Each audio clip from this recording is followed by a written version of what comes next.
8월 26일 월요일, 어느덧 8월의 마지막 주, 지금 거의 성큼 다가와서 8월 마무리 구간입니다.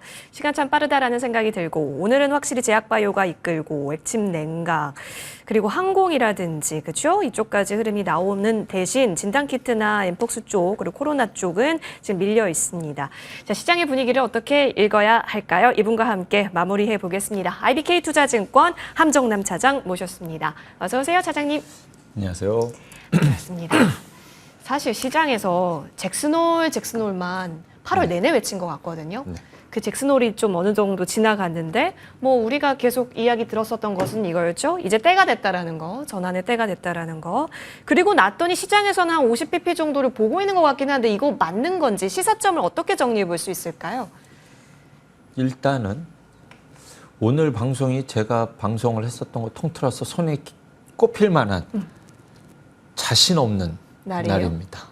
그게 무슨 뜻이냐면 저는 틀리더라도 지금 일어나고 있는 현상에 대해서 제가 납득이 되고 납득한 것의 시나리오를 풀어서 여러분들께 말씀을 드린 틀리더라도 네네. 뷰가 그렇게 만들어지는데 지금 시장에서 일어나는 일은 제가 이해한 것과 다른 일들이 일어나고 있어서 일단 지금 시장에서 일어난 일을 팩트로만 말씀드리면 파월 연준 의장은 금리 인하 방향은 맞다. 네. 그런데 경제 데이터를 보고 그죠. 할 수 있는 가능성을 열어두겠다. 이렇게 말을 했다는 말이죠. 그런데 이것을 시장에서는 그래? 그런데 그 앞선 다른 의원은 점진적이고 체계적이라는 표현을 했었는데 어떤 말을 숨겼는지 이 말을 숨겼으니 점진적이지 않고 체계적이지 않을 수 있다라는 가능성에서 50bp 인하가 호재다라고 계속 언급을 하고 있거든요. 예. 저는 앞서서 말씀드렸지만 50bp 인하는 저는 호재라고 생각하고 있지 않고요. 예. 실제로 파월 연준 의장의 연설이 있었을 때 미국 증시는 요동을 쳤어요. 올랐다 떨어졌다 다시 올랐다 떨어졌다 네. 다시 오르고 끝났거든요. 걔네들도 고민을 한 거죠. 이게 호재야 악재야? 네, 호재야. 네. 일단은 금리 인하는 맞아서 호재 같은데 50bp 인하가 악재지. 매크로가 그만큼 안 좋을 수 있다라는 가능성을 열어둔 거니까 그래도 금리를 50bp나 낮춰준대잖아. 자기네들도 방향을 못 잡고 있는데 여기까지가 이제 현재까지 일어난 일입니다. 우리 증시 별로 재미없었죠. 제가 생각하는 그 연설을 듣고 났었을 때 느꼈었던 그 기사화된 내용들을 봤었을 때 제 느낌은 이랬습니다. 연준은 그 고용 데이터 1년치 수정 자료도 봤잖아요. 네. 고용이 왜 이 모양으로 나왔는지를 알고 있습니다. 이민자출법 때문에서 지금 실업이 마냥 나쁜 실업이 아니라 경기 참여 인원이 늘어나고 있고 구직자 활동이 늘어나고 있고 밑에 남쪽 국경을 넘어서 들어오는 자들이 많기 때문에 실업이 자연스럽게 올라갈 수 있는 것을 인정을 했지만 혹시 아직은 모르니 방향은 맞대 가능성을 열어둘 거야 라는 가능성에 제가 생각했던 것은 그들이 정확하게 인지하고 있다면 만약에 소비 지표가 잘 나온다면 앞으로 향후의 금리 인하 속도는 매우 더뎌질지도 모르겠다라는 해석을 전했거든요. 어쨌든 그것도 악재죠. 네. 금리 인하 속도가 둔화될 수 있고 매크로가 꺾이는 걸 우리는 오랫동안 지켜봐야 되지만 장기적인 관점에서는 이게 가장 이상적인 시나리오인 건 맞다라고 저는 봅니다. 두 번째는 50bp 인하 시그널을 만약에 그것이 시장에서 반영됐다라고 한다면 결국 9월 6일에 발표될 고용 데이터를 봐야 되는 거지 않습니까? 그러면 그때 시장이 원하는 것은 뭐예요? 빅컷을 기다린다라고 한다면 그 지표가 그 매크로가 망가져야 되는 걸 기다리고 있는 거잖아요. 그러니 일단은 조정을 주고 가야 된다라는 논리로 시장을 바라봐야 된다라는 것이죠. 그래서 미국장이 떴었을 때 이게 이렇게 떠는 게 맞는 해석인가? 오히려 저는 금리 인하를 천천히 할 수 있을 정도로 고용 지표가 일시적으로 안 좋아지는 것에서 연준이 정확하게 이해하고 있어서 미국 증시가 안 빠졌다라고 저는 해석을 했었는데 이게 지금도 이렇게 해석이 되고 있을지에 대해서는 저는 의문입니다. 가장 최악의 경우가 있다면 마지막 세 번째 시나리오는 미국은 좋은데 우리는 늘 안 좋았잖아. 일본 증시 빠지니까 우리 또 빠진 거지 뭐. 이런 최악의 시나리오의 해석도 오늘 증시의 이유를 하나씩 대볼 수 있지 않을까 생각이 듭니다. 그렇다라고 한다면 가장 중요한 변수는 엔비디아 실적 발표가 될 텐데 그거는 두 번째 패러다임에서 말씀드리겠고, 일단 오늘 시장의 키워드를 굳이 짜서 말씀드리면 미국장이 좋아도 한국 증시가 다 섹터가 좋을 것 같지는 않아요. 올해 계속 그랬거든요. 맞아요. 순환 매장이었기 때문에 아직 바이오야 어쨌든 금리 인하는 할 것이고, 누가 대선이 되든 어쨌든 파월 연준이 하는 건 맞잖아요. 네. 하는 건 맞다라는 어필을 시장에서 보여줬기 때문에 지금 이 자리에서는 바이오가 대장격의 역할을 하고 있으니 바이오가 강한 것은 맞고, 그 외에 오늘 움직인 종목들이 이제 환율이 하락한다, 달러가 약세가 된다라는데 기대를 해볼 수 있는 이제 대표적인 게 좀 항공주가 움직였다 네. 생각이 들고, 건설주 여전히 강했고 풍력, 바이오, 네카오, 셀업체 이 종목들의 핵심 키워드는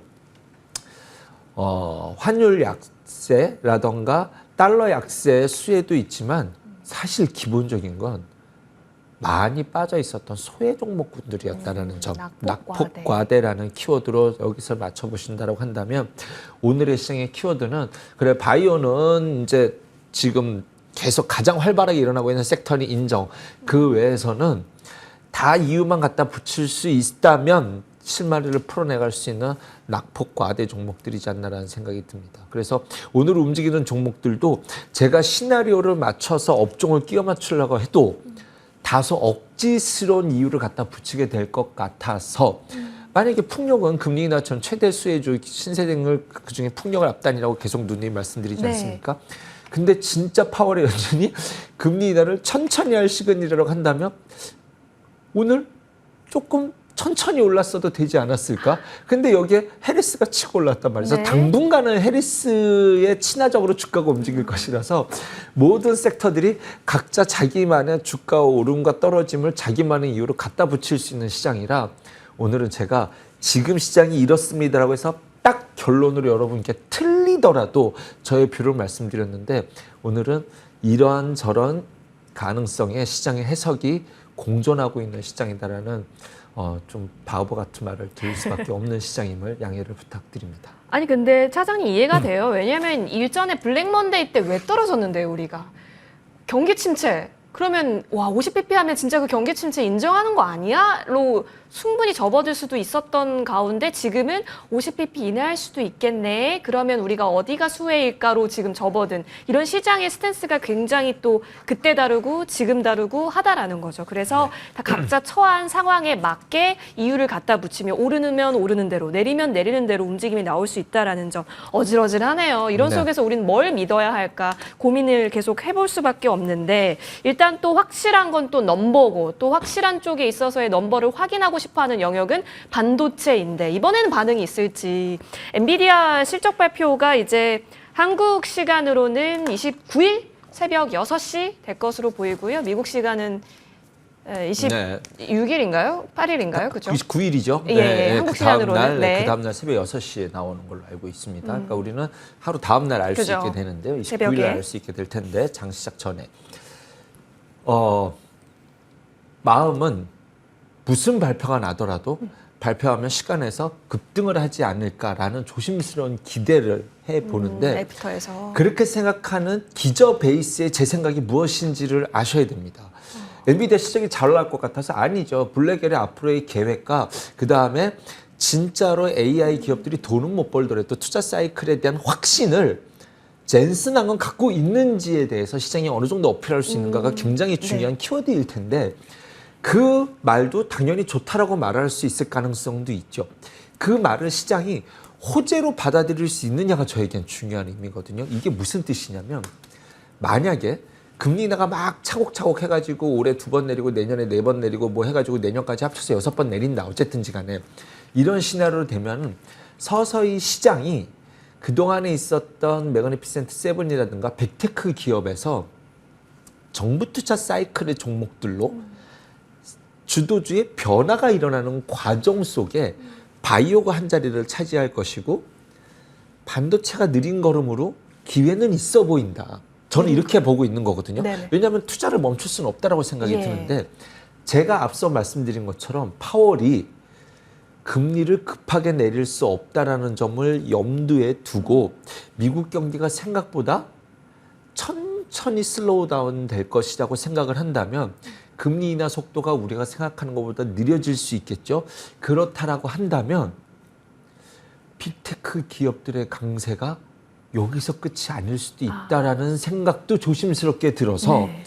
그런 시그널에 엔비디아가 어떻게 반응하는지를 방향성의 바로미터를 제시하게 되지 않을까. 엔비디아가 오르면 뭐 우리나라는 빅테크 쫓아가는 기업이 없었잖아요. 대표적인 종목이 있다면 이제 SK 하이닉스 정도는 볼 수 있을 것 같습니다. 그렇다더라도 우리는 좀 빠른 순환 매들이 날 것 같을 텐데 어쨌든 기본적인 반도체 섹터의 전반적인 방향성을 이날 좀 의미를 찾을 수 있게 되지 않을까. 하지만 반도체는 엔비디아 하나만 볼 것이 아니라 엔비디아 하나가 반도체만 던지는 것이 아니라 빅테크 메가니피센트 7 종목과 시장의 색깔에 대해서 여기가 끝인지 아닌지에 대한 의미도 거기서 함께 찾아볼 수 있게 되지 않을까라는 생각이 듭니다. 하지만 반도체는 기본적으로 우리나라 반도체는 워낙 낙폭과대 영역에 있는 종목들이 많아서 예. 그날을 기점으로 반등을 주는 것이 저의 바람인지 전망인지는 모르겠습니다만 저는 뭐 어쩔 수 없이 그날도 빠진다면 삼성전자를 추가 매수하는 기회로 저는 가져가도록 하겠습니다. 네. 좋습니다. 자, 오늘도 삼성전자는 좀 내려서 마무리가 돼서 2%대 조정을 보이면서 마무리가 됐는데 엔비디아 발표하고, 그러니까 금요일장 발표하고 색깔을 어떻게 만들어내는지 확인하면서 추매 기회인지 확인해야 될 것이고, 분명한 점은 일단 속도는 몰라도 방향은 윗방향으로 맞다라는 부분이네요. 바이오 점검도 한번 해볼게요. 오늘 완벽하게 주인공 아니었을까요, 제약바이오가? 근데 약간의 차별점은 전통 강자보다 이제 신흥 강자 쪽이까지 매기가 확산됐다라는 부분입니다. 요것은 이제 순환의 관점으로 보시는지 아니면 이제 업종 자체가 캐리하는 성격이다라고 보시는지요? 지난주에 흘러 지나가듯이 말씀드렸는데 신약과 제약이 시속 게임을 해요. 바이오 내에서도. 네. 그런데 그 안에서 알테오젠, 삼천당, HLB 해놓고 나서 2군 종목들이 그래서 시총으로 50위권까지 위에서 순서대로 거기서부터 종목을 찾으시면 오히려 쉬워 보일 수 있다. 그런데 자금 조달이 된 건 리가켄과 ABL이 좀 그래서 안정감은 있어 보인다. 이런 뉘앙스의 말씀을 드렸는데 그런 일이 시장에서 일어나고 있지 않나라는 생각이 들어요. 보로노이부터 퓨처캠, 에이프릴, 한올, 리가캠, ABL 바이오. 그 시총 속에서 이제는 내 차례야라는 타이밍을 찾아가기 위한. 근데 제가 여기서 반도체 한 종목에 대해서 깊이 있게 말씀드리기는 좀 어렵다라는 점을 양해해 주시고, 왜냐하면 굳이 한 종목을 깊이 사랑하지 않아도 시총의 순서대로 내려오는 것과 그 다음에 제약과 신약 사이에서의 이제 시소와 이런 걸 눈치 게임을 잘 하시면서 이쪽으로 올 때 내가 어떤 종목을 관심을 가지면 될 수 있을지, 그 다음에 별도의 나만의 매력으로 자기의 길을 가고 있는 것이 생물보안법과 관련돼서 미국은 중국을 반드시 때릴 거니까 바이낸스 ST팜, 프레스티지 바이오, 플러스 삼성 바이오로직스까지는 자기의 길을 가고 있다. 삼성 바이오로직스랑 셀트리온 탑픽으로 보고 있습니다, 여전히. 근데 무거워요, 지금 시장에서. 그것을 염두에 둔 저는 이것을 내년 이제 상반기 이상까지도 간다라는 전략으로 꾸준히 말씀드리기 때문에 트레이딩 바이오는 좀 별도로 아까 말씀드렸던 종목으로 좀 보시면 어떨까라는 생각이 들고, 플러스 알파 이제 바이오에서 시야를 넓힐 때, 확 넓힐 때 예전에 이제 2017년도에 바이오 막 버블 랠리를 가고 임상 3상 결과만 기다리면서 막 상한가 갔었던 그 시절에 두 가지 종목이 제가 기억에 남아요. 하나는 에스텍파마라고 해서 비보전이라는 회사, 비마약성 치료제에 관련된, 그리고 툴젠이라는 기업이 그 당시에 굉장히 높은 밸류의 성장성이 있었는데 이 두 종목이 우리나라 이제 상장이 됐는데 상장되고 나서 주가가 아예 못 가고 있었던 지금 그런 상황입니다. 근데 뭐 툴젠이라는 기업은 아직 우리나라에서 유전자 가위에 대한 밸류가 반영된 적이 없어요. 유전자 가위가 뭐냐면 우리는 지금 암이 걸리면 암에 대해서 치료를 하거나 싸울 수 있는 아군을 막 보내주는 쪽으로 집중을 하지 않습니까? 또 다른 걸 건드리지 않고 딱 그것만 치료하는 이런 방법으로 집중을 하는데, 우리 그런 이야기 하잖아요. 암도 유전이다. 담배 한 대도 안 폈는데 팡 걸려 막 이랬다고 하면은 아예 처음부터 유전적인 부분을 건드려서 예방과 치료를 할 수 있다라는 점에서 유전자 가위가 있는 것인데 뭐 사실 이제 지금 시장 상황에서 이것을 막 적극적으로 매수 의견이라기보다는 바이오 랠리가 갈 때 버블 랠리로 갈 때 아직 한국에서는 한 번도 밸류를 받은 적이 없지 않나라는 생각이 들어서 며칠 전부터 한 달 전부터 자리가 좀 수상하다라는 뭐 이런 생각이 들어서 오늘 한번 소개해드려 보겠습니다. 그러네요. 한 8월 20일경에 좀 거래가 모였네요. 네. 유전자 가위 쪽으로도 계속 확산될 수 있을지 지켜보겠습니다. 이어서 사실 또 성장 주단이 움직이는데 그간에 상반기 때 진짜로 소외됐던 쪽이 로봇 아닌가요? 근데 최근 들어서 금리 인하 이야기 나오면서 대기업이 좀 건든다 이런 얘기 나오면서 흐름이 나오는데 이제 좀 간다, 갈 때 됐다라고 보시는지요? 글쎄요. 이게 가야지 가는 거니까, 가야지 가는 거니까. 근데 뭐 어쨌든 9월에 삼성 보핏 출시는 뭐 기다려 볼 수 있을 만한 뉴스라고 저는 생각이 들고요. 레인보우 로보틱스가 차세대 협동 로봇과 자율이동 로봇을 내일 발표회를 갖게 됩니다. 여기서 좀 시장의 반응이 좀 어떻게 될지 하지만 일단 레인보우는 좀 그런 이슈가 있기 때문에 앞서 올라온 느낌이 있습니다. 근데 이것을 필두로 이제 다음번 삼성의 보핏 발표까지도 기대해 가보면서 한번 반전을 줄지 안 줄지에 대한 기대감으로 미리 뭐 매수하자라는 것이 아니라 미리 종목을 좀 뽑아놓고 한번 쳐다보고 있어보자라는 정도의 관심을 가져볼 만한 내일의 발표가 되지 않을까라는 생각이 듭니다. 후발주자 기대감을 한다면 단연 저는 이제 엔젤 로보틱스를 보고 있고요. 네. 감속기 부분에서는 SPG, SBB테크, 해성 에어로 로보틱스가 있을 것 같고요. 산업 자동화에서는 유일 로보틱스, 아진에스텍이라는 종목 등이 있는데 일단 눈에 띄는 것은 엔젤 로보틱스가 좀 눈에 띄는데 요 내일 발표에 따라서 그다음에 부핏 기대감이 반영되는지 사실 뭐 다 올라가고 나서 얘기하는 거는 의미가 없지 않습니까? 그래서 이벤트 기다리는 그래서 한 발짝 미리 좀 관심을 갖고 일단은 관심 종목에 넣어두기라도 해보자라는 의미로 말씀을 드려봤습니다. 보초병 느낌 정도로서의 네, 추적 그렇습니다. 관점 로봇주에서는 좀 압축해 주셨으니까요. 내일 또 레인보우 로보틱스 쪽에서의 이벤트도 참고해 보시면 좋겠습니다. 차장님과 쭉 얘기 나눠봤는데요. 차장님, 진짜 지금은 전략 잡기가 모호하다라는 표현이 딱 들어맞는 것 같아요. 그러면 지금은 확실히 금리 인하 기조는 확실해졌으니까 네. 그럼 원화 강세 수혜라든지 금리 인하 수혜 쪽으로 포트 비중을 확 늘리는 게 나은지 아니면 그래도 강할 수 있다는 넘버에 기반했었던 상반기 상승 종목들이 낙폭을 만들었을 때 신선도는 떨어지더라도 이쪽이 더 나은 건지 궁금해요.